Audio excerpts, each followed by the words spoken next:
The willingness or forthcomingness for expression is ideal and desirable for any communications class. It is vital learners function and thrive in a zone that is welcoming and accepting of others with cultural values, ideologies, identities, or religion unique from their own. To do that, I strive to create an atmosphere that is familiar and familial. My students have relayed to me time and time again that they feel as though we are one big family.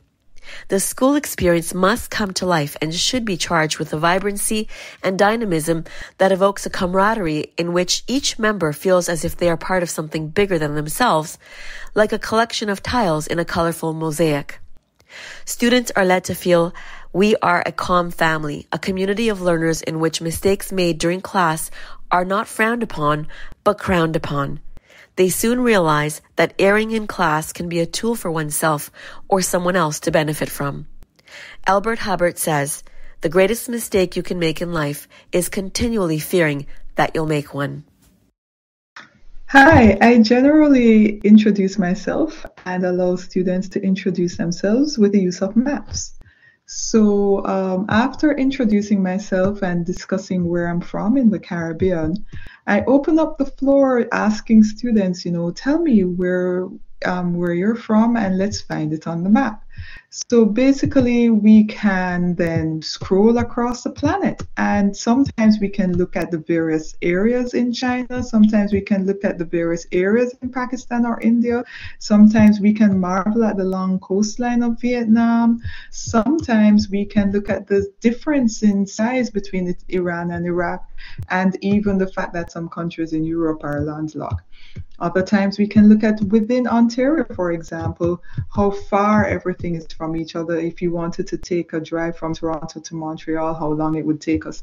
So these are really, really fun, relaxing icebreaker that I employ at the beginning of my semester. And I find that this really helps in terms of everybody getting to know each other a bit, and we get ready to, work together on our learning journey.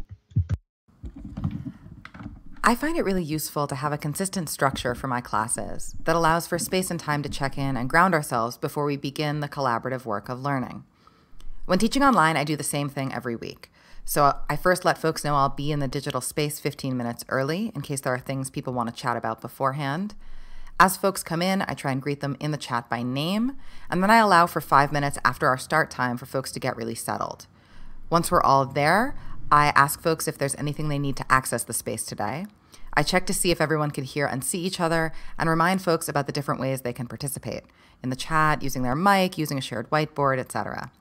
I then make space for announcements folks might want to share, things happening in people's communities that might be relevant to class content, workshops, events, demonstrations they want to invite their classmates to.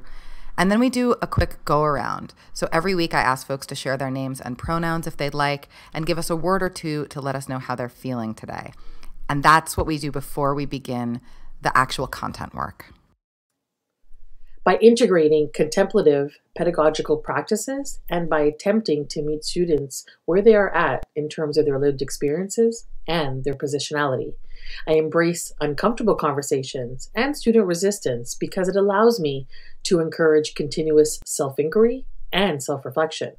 My goal is to create engaging and positive student-teacher relationships through regular check-ins, offering and using alternatives to teaching and learning, challenging students, and through representing students' intersectional identities into the curriculum.